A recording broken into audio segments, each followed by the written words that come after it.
سر آپ لوگوں کو کیا بتانا چاہیں گے کہ آپ پاکستان کو نیکسٹ 10-20 ایئرز میں یا اور زیادہ ٹائم چاہیے، کہاں دیکھتے ہیں سر؟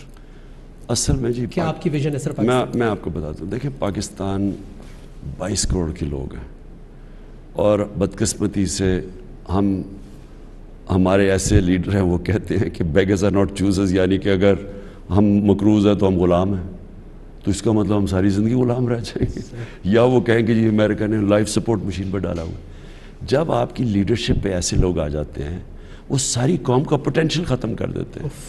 قوم دیکھیں نا جی، قوم تو اٹھتی ہے ایک خودداری کے اوپر، ایک نظریے کے اوپر، قربانیاں دے کے اونچ نیچ سے گزرتی ہے وہ، لیکن قوم کبھی بھی، وہ کہتے ہیں نا طفل کیا گرے گا جو گھٹنوں کے بل چلے، آپ گھٹنوں کے بل چل کے کبھی بھی قوم نہیں بن سکتے۔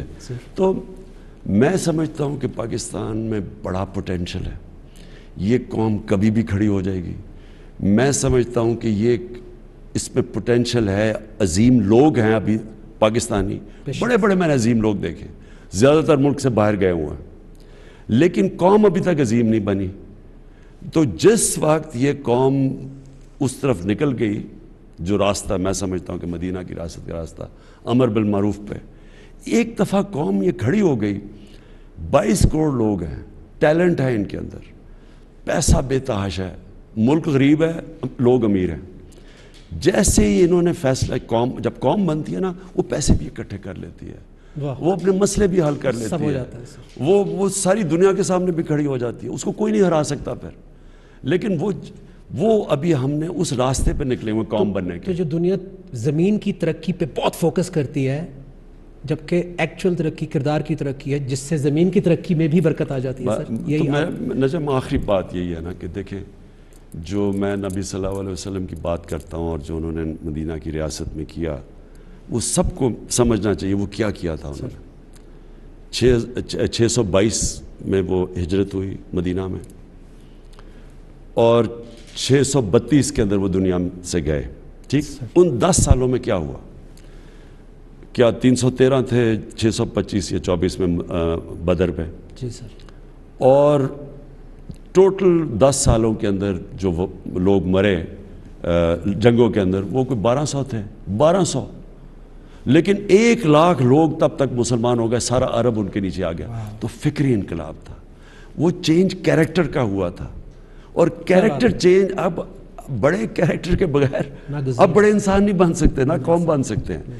اس لیے میں سیرت نبی پہ بھی کہتا ہوں، اس لیے رحمۃ اللہ عالمین اتھارٹی، اور اس لیے میں امر بالمعروف کی بات کرتا ہوں کہ قوم کو، جب تک قوم کھڑی نہیں ہوگی اچھائی کے ساتھ، مثلا یہ اب جو باہر سے رجیم کے چینج کی کوشش ہوئی ہے کہ ملک میں باہر سے فیصلہ کیا جی یہ ہمیں نہیں پسند تو چینج کر دو، اب یہ قوم نے اس کی حفاظت کرنی ہے، عمران خان کی بات نہیں ہے یہ۔ قوم اپنی سوورنٹی، اپنی آزادی، اپنی خودداری کا پیرا نہیں دے گی تو اور کس نے دینا ہے؟ کیا بات ہے۔ محتاج کبھی ہوتا نہیں کوئی جب اس کے در کا سوالی ہو، کیوں سجدے کریں 100 لوگوں کو جب ایک سجدہ سب پر بھاری ہو۔ جب آپ پوری قوم کی ڈھال بنے ہوئے ہیں تو ہمارا فرض بنتا ہے کہ پوری قوم آپ کی ڈھال بنے اور آپ کا ساتھ دے، اور میں آپ کا شکریہ ادا کرتا ہوں کہ آپ نے اتنا ٹائم دیا، اور میں آپ کے آنر میں یہ ایک اللہ کا ایک پیغام پڑھنا چاہتا ہوں کہ اللہ تعالیٰ کا یہ حکم ہے تمام مسلمانوں کو جو سن رہے ہیں، دیکھ رہے ہیں، کہ اے وہ لوگوں جو ایمان لائے ہو، ان تنصروا اللہ، اگر تم مدد کرو گے اللہ کی، ینصرکم، تو وہ تمہاری مدد کرے گا، ویثبت اقدامکم، اور تمہیں ثابت قدمی، کنسسٹنسی دے دے گا۔ تو ہم سب کا فرض ہے کہ آج اپنے اس لیڈر کا ساتھ دیں۔ میں آپ کے ساتھ ہوں، اور پوری انشاءاللہ پاکستانی قوم اس خود مختاری کی جنگ میں، اس آزادی کی جنگ میں جو سوچ کی ہے، آپ کے ساتھ ہے۔ پاکستان بنا تھا، اس مقصد کے اوپر ہم واپس نہیں آئیں گے تو کبھی بھی ہم قوم نہیں بن سکتے۔ ایک وجہ سے پاکستان بنا تھا، اور وہ تھا کہ علامہ اقبال کی جو خواب تھی کہ ایک ایسا ملک ہو جس میں جو صحیح معنی میں اسلام کے پرنسپلز ہیں ان کے اوپر وہ کھڑا ہو، اور وہ ایک ماڈرن سٹیٹ بنے جس میں دنیا کو ایک مثال بنے کہ اصل میں اسلام کیا ہے۔ اور وہ ہمیشہ انہوں نے علامہ اقبال کا پڑھیں تو وہ واپس جاتی ہے مدینہ کی ریاست کی طرف جو نبی صلی اللہ علیہ وسلم نے بنائی تھی۔ تو ان اصولوں کے اوپر جو کھڑی ریاست تھی، جس نے پھر دنیا کی تاریخ بدل دی، دنیا کی تاریخ کا سب سے بڑا انقلاب تھا وہ، تو وہ علامہ اقبال کی وہ سوچ تھی کہ پاکستان ان پرنسپلز پہ کھڑا ہو کے اور اس نظریے پہ قوم بنے گا. وہ ہم بنے نہیں, ہم اس سے دور چلے گئے. ہم نے ہر قسم کی ازمز ایکسیپٹ کر لی, لیکن ہم نے کبھی اس پرنسپلز کے اوپر چلنے کی کوشش نہیں کی. اس لیے پھر آپ دیکھتے ہیں کہ صوبائیت بڑھ جاتی ہے, لسانیت بڑھ جاتی ہے, کیونکہ وہ جو وجہ ہے کہ جس وجہ سے پاکستان نے بننا تھا اور ہم نے ایک مثال بنی تھی دنیا میں, وہ بنے ہی نہیں ہم. اور اس ایسٹ پاکستان بھی اس لیے علیحدہ ہو. یہ یاد رکھیں کہ ایسٹ پاکستان میں 99% لوگوں نے ووٹ کی تھی پاکستان کے لیے, یعنی وہاں بہت زیادہ جذبہ تھا پاکستان کا. تو وہ اس کیوں گیا, کیونکہ ہمارا وہ جب نظریہ بیچ میں سے نکل گیا تو پھر سب نے اپنا سوچنا شروع کیا, اور وہ نظریے کے اندر جو سب سے امپورٹنٹ چیزیں تھیں وہ انصاف تھی. تو صوبوں نے بھی اکٹھا ہونا تھا انصاف کے اوپر. قوم, ہر انسان نے اسٹیٹ کے ساتھ لگ جانا تھا, کیونکہ اسٹیٹ نے اس کو انصاف دینا تھا, اس کو پروٹیکٹ کرنا تھا. اور پھر وہ دوسری چیز تھی ایک انسانیت, یعنی ایک فلاحی ریاست.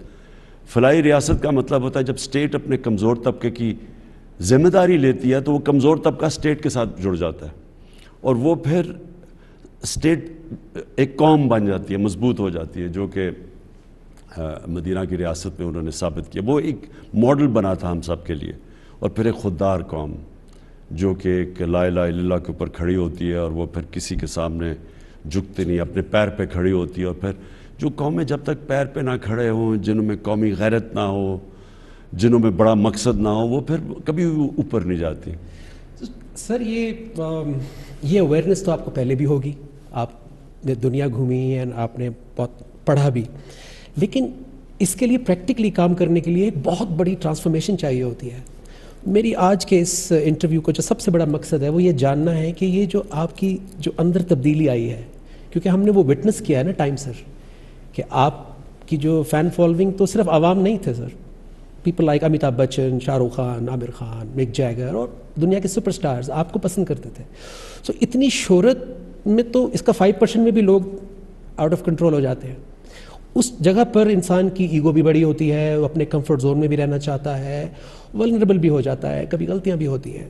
لیکن آج آپ جس مقام پر ہیں, جو کام کر رہے ہیں, وہ بغیر عاجزی کے, بغیر ہیوملٹی کے پاسبل نہیں تھا. اندر کیا ہوا تھا سر, یہ لڑائی کیسے لڑی آپ نے, کس نے ہیلپ کیا, اور یہ کتنی مشکل تھی سر؟ دیکھیں نا, جب میں ایک بڑا خوش قسمت انسان وہ تھا جس نے جو اپنے لیے سپورٹس میں ٹارگٹ سیٹ کیے وہ اچیو کیے, اور پھر اس کی وجہ سے پاپولیرٹی بھی اور دنیا میں نام بھی ملا. تو ایک تو یہ ہوتا ہے کہ کئی دفعہ لوگ ایک خواب کی طرف جا رہے ہوتے, پہنچتے نہیں ہیں وہاں تک, لیکن میں وہ تھا جو پہنچ چکا تھا وہاں. تو وہ میں نے, اور وہ جو ساری گلیمر کی زندگی تھی, وہ ایک تو آپ باہر سے دیکھتے ہیں نا, ایک دور سے دیکھتے ہیں, اور ایک آپ پیچھے سے دیکھتے ہیں, تو وہ بھی میں دیکھ چکا تھا. اور میری جو ٹرانسفارمیشن تھی وہ ذرا لیٹ شروع ہوئی. اس کی وجہ یہ ہے کہ میں نے ریئلائز کیا کہ ہمیں صحیح معنی میں کبھی اسلام کی تعلیم نہیں دی گئی. گھر میں ماں میری بہت ریلیجس والد بھی تھے, لیکن جو ہمیں ایجوکیشن ملنی چاہیے تھی, مثلا سب سے اچھے اسکول میں تھا HSN میں, لیکن ہمیں کوئی پریپریشن نہیں کی گئی کہ صحیح معنی میں کیا. مجھے تو یہ بھی نہیں پاکستان کیوں بنا تھا. پھر دوسرا کہ ہمیں جو سیرت تھی نبی کی وہ ہمیں نہیں پڑھائی گئی. اسلامیات ہم نے پڑھی, لیکن مجھے ایک بڑی لیٹ زندگی میں نے نبی صلی اللہ علیہ وسلم کی زندگی پڑھی, اور میرے ٹرانسفارمیشن ادھر سے آنی شروع ہوئی. اور پھر ٹرانسفارمیشن اس لیے آئی کہ میں نے زندگی بھی ساری دیکھ لی تھی, اور گلیمر کی دنیا بھی دیکھی تھی, اور پھر میں نے مغربی دنیا اندر سے دیکھی تھی. بڑے کم لوگوں کو اس طرح انہوں نے ایکسیپٹ کیا, مثلا انگلش سوسائٹی نے جس طرح مجھے انہوں نے ایکسیپٹ کیا تھا, تو میں نے اس کو اندر سے بھی دیکھا تھا. پھر میں کیونکہ آدھا سال کرکٹ کھیلتا تھا انگلینڈ میں اور آدھا سال پاکستان میں, تو ادھر بھی میں اپنی سوسائٹی کو دیکھتا تھا. دونوں کی طاقت اور کمزوریاں بھی پتہ چلنی شروع ہو گئی. لیکن جو سب سے امپورٹنٹ چیز ہوئی کہ میں نے آہستہ آہستہ اپنی زندگی سے تجربے سے ریئلائز کیا کہ اصل میں وہ جو ہم نماز میں مانگتے ہیں سیدھا راستہ, وہ ہے کیا. تو ہمیں بڑا ایک غلط آئیڈیا تھا سیدھے راستے کا. میں یعنی مجھے جب میری والدہ جب ہم سونے سے پہلے بچے ہوتے تھے تو وہ کہتی تھی کہ دعا مانگو اللہ سیدھے راستے پہ لگا. تو آہستہ آہستہ ہم سوچتے تھے وہ سیدھا راستہ تو بڑا بورنگ راستہ ہے، کیونکہ جو ہم فلمیں دیکھتے تھے اور جو ہمارے ہیروز تھے وہ جس راستے پہ تھے وہ سیدھا راستہ نہیں تھا، تو ان کا جو راستہ تھا وہ ایکسائٹنگ لگتا تھا، وہ اٹریکٹیو تھا، لیکن جو سیدھا راستہ تھا وہ بڑا بورنگ لگتا تھا۔ تو وہ میں نے آہستہ آہستہ نبی صلی اللہ علیہ وسلم کی جب سیرت پڑھی اور پھر قرآن کو سمجھنا شروع کیا اور اپنے تجربے سے ریئلائز کیا کہ اصل میں سیدھا راستہ ہماری بہتری کے لیے، اور جس راستے کو ہم گلیمرس اور اٹریکٹیو سمجھتے ہیں وہ اصل میں ہماری بربادی کا راستہ ہے، یعنی وہ ہمیں خوشی نہیں دیتا۔ وہ اور پلیجر سیکنگ یعنی عارضی خوشی اور ہیپینس اور جو خوشی ہے اس میں ایکچولی فرق ہے۔ پلیجر سیکنگ کچھ اور ہے، وہ عارضی خوشی ہوتی ہے، اور وہ ایکچولی آدمی کو ایک غلط طرف لے جاتی ہے، ایڈکشن کی طرف لے جاتی ہے، تباہی کی طرف لے جاتی ہے۔ اور جو اصل خوشی ہے وہ اصل میں سیدھے راستے میں ہے، اور سیدھا راستہ آسان راستہ نہیں ہے، مشکل راستہ ہے، اونچ نیچ ہے اس میں۔ اندر لڑائی ہوئی